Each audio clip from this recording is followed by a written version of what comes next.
I'm third generation in the kibbutz. I was born here in Be'eri. My grandparents arrived here. The kibbutz is here since 1946. So it's before the state of Israel. It's the first settlement that was established in this region. This region was empty in 1946. There was nothing here. No trees even everywhere you would look if you would stand here 8 years ago. Not a single tree in the horizon. No, the land was not cultivated for thousands of years. No settlements, no nothing. And our grandparents arrived here and they built this place, and it became one of the biggest kibbutzim in Israel, one of the strongest ones. Be'eri was a symbol of success. It was a symbol of resilience. And we lived here. We had a great life living here. Over 80% of the people that are born in Be'eri want to come back to live in Be'eri before October 7, even now, but before October 7 in kibbutzim, many of the kibbutzim in Israel, just to give you an idea, we were 1,200 people on October 7. In a regular kibbutzim, 500, 600 people. So Be'eri is a very big kibbutz, the biggest one in the south of Israel. And in many kibbutzim, the problem is the young people don't return. And it becomes like a place like you see in many small towns in Europe or in the States or wherever. Unfortunately, only the elderly people stay. So this is the problem with many kibbutzim in Israel. In Be'eri, over 80% of the people that are born here wanted to come back here. So we were always building more and more neighborhood. We couldn't keep up the demand. People that wanted to come back to live here, sometimes they had to wait in line for years until they had an available home.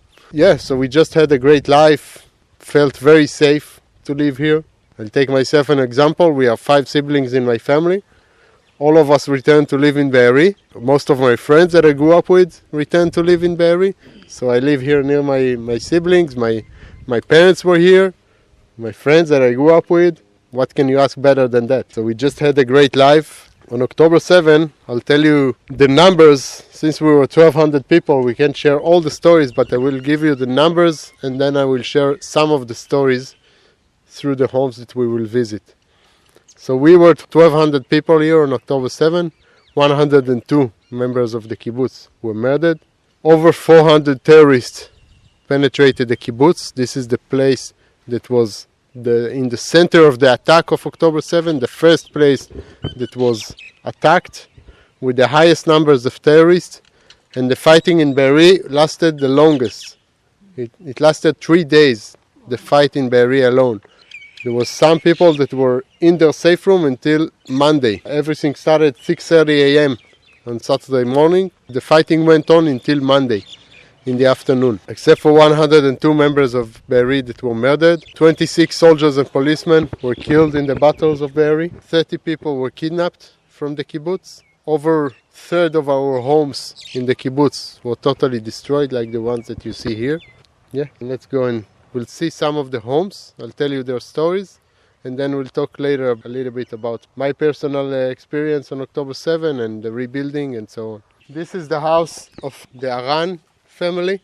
Avshalom and Shoshan are the owners of the house. They lived here. They are about 65 years old, most of them. On that day, since it was Saturday and also Jewish holiday, Simchat Torah, they were visited by their daughter Adi, their husband Tal, and their 2 young children, Naveh, 8 years old, and Yael, 3 years old, and also Avshalom's sister, Sharon, and her daughter, 12-year-old, Noam. They all stayed here during the Shabbat when everything started. Everything started with a rocket attack. Everybody went into the safe room, and the terrorists came from over there. So this is Gaza is 4 kilometers this way. So they came with the bulldozers. They broke the fence in Gaza with bulldozers, and then they came with the bulldozer, broke the fence over here, and went inside. And by the way, when people in Be'eri went into the safe room because of rockets, they had no idea that there are terrorists on their way. We didn't get any information from the IDF, from anyone. Until we had terrorists in our home, we had no idea that this is happening.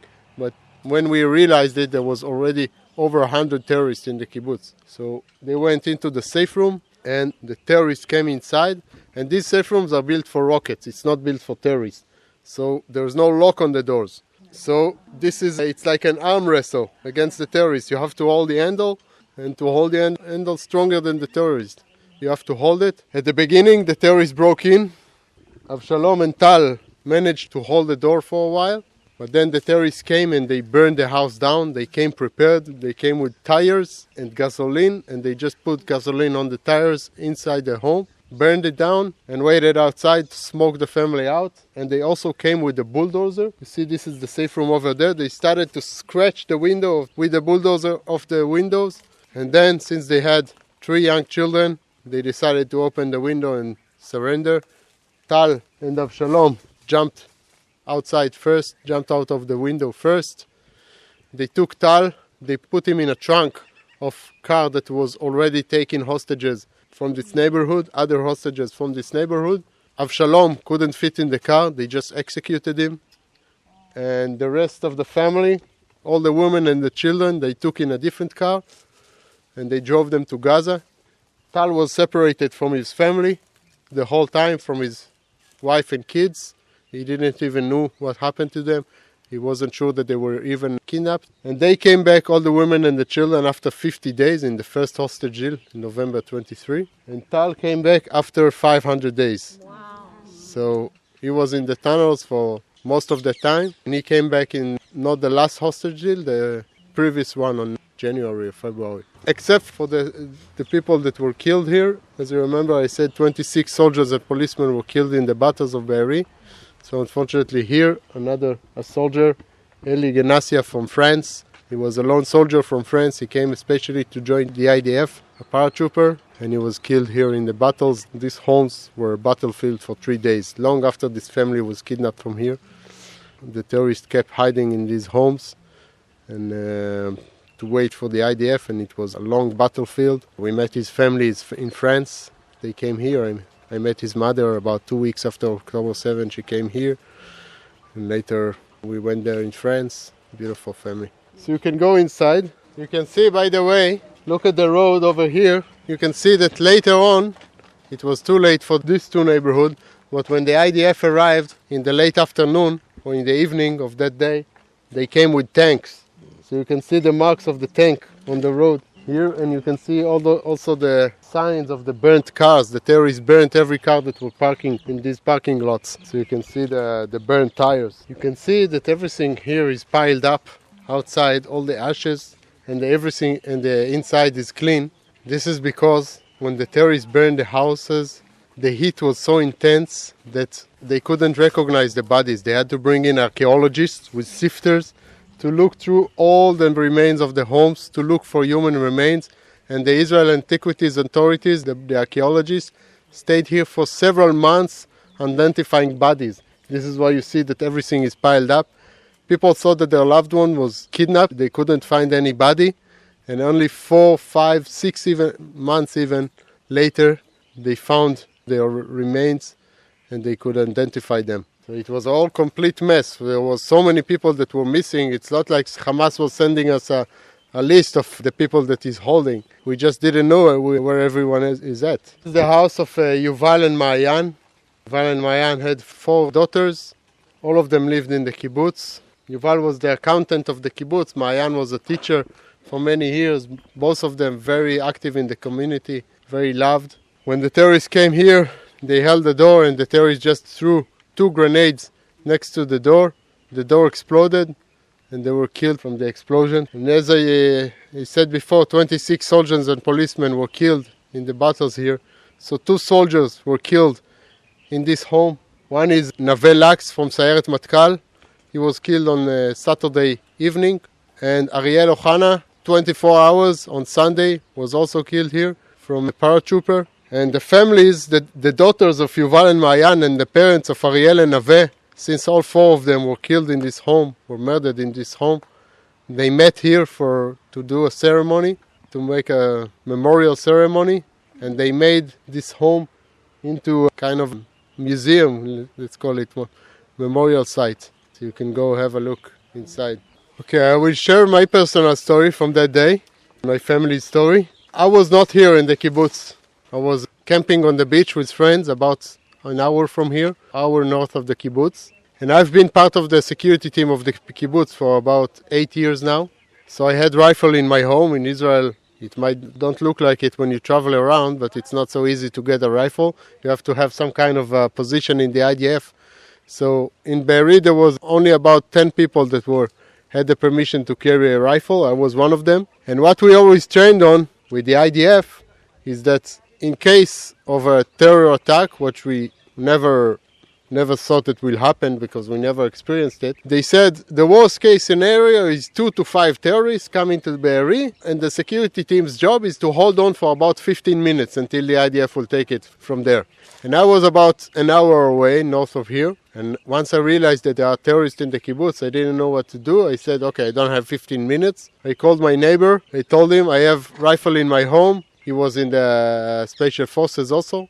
And I told him, go to take my rifle. This is the combination to the safe, to the gun safe. And he took my rifle and he joined the security team. And he survived. He was actually not far from here, preventing the terrorists from getting from this neighborhood to the next neighborhood over there. And he survived. He fought for 15, 16 hours until he was replaced by the IDF. Once I gave him my rifle and didn't try to return, I supported my family from a distance. I don't have kids, but my girlfriend was also visiting her parents in the center of Israel, so she was not here. And my parents, they live in a house that looks exactly like this one, but on the other side of the kibbutz. So they had a little bit more time to prepare.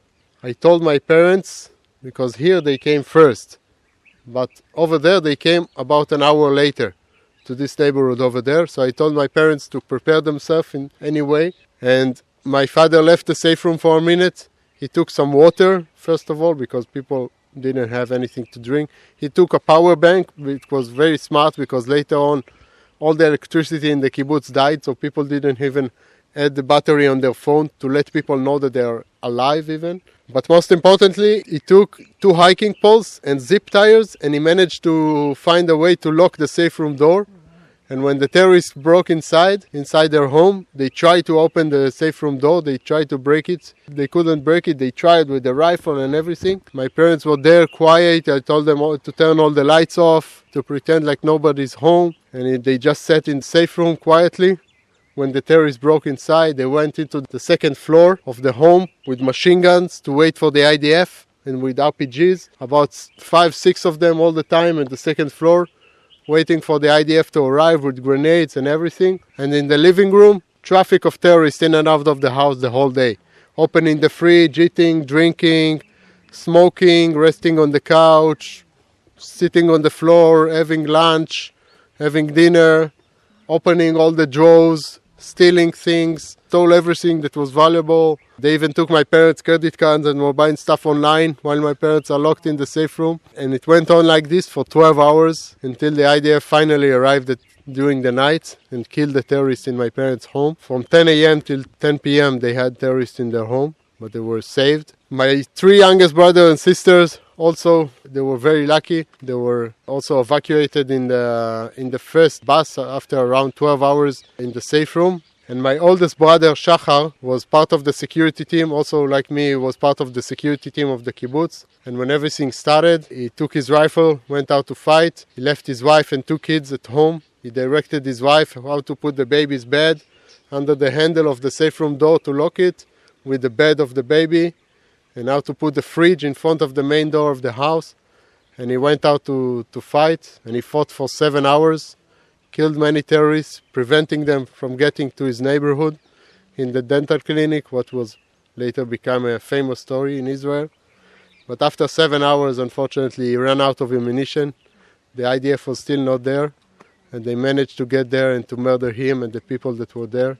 And he saved this whole neighborhood, because this is the only neighborhood that he fought for, the only neighborhood in Be'eri that no one was hurt. Because about 15 minutes after they were murdered, the IDF finally arrived to the kibbutz and started to take over the kibbutz. So this is the only neighborhood in the kibbutz that nobody got hurt. So he also saved probably his own wife and kids. So I know my brother, if you would tell him when he left home that he would save his own family and all his neighbors, but lose his own life, he would do the same thing.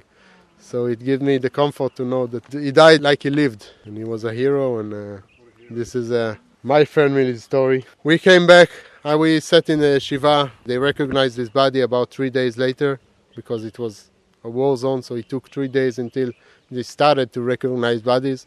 And we sat Shiva, and I came back to Be'eri right after the Shiva. The whole community was evacuated to a hotel in the Dead Sea and were there for nearly a year. When we the community moved to temporary houses in Kibbutz Be'eri, where we are still now. This is a temporary houses that was built by the government, which is much better than the hotel, but it's still not Be'eri, so we are all waiting to return to our home, to the kibbutz. It will take another year probably until we will be able to return here. But we want to come back, we will come back. We'll make the kibbutz bigger and better. And this is our mission now, is to make the kibbutz better. And with your help, and Nicole and all our partners from Christian, Jewish, people from all over the world. This is really, I came back to the kibbutz after a week and a half, and I'm in charge of the orchards of the kibbutz. We needed help with the avocados, we needed help with picking the oranges, the avocados, and we started to let people know that we need help, volunteers, and people from all over the world showed up to help us.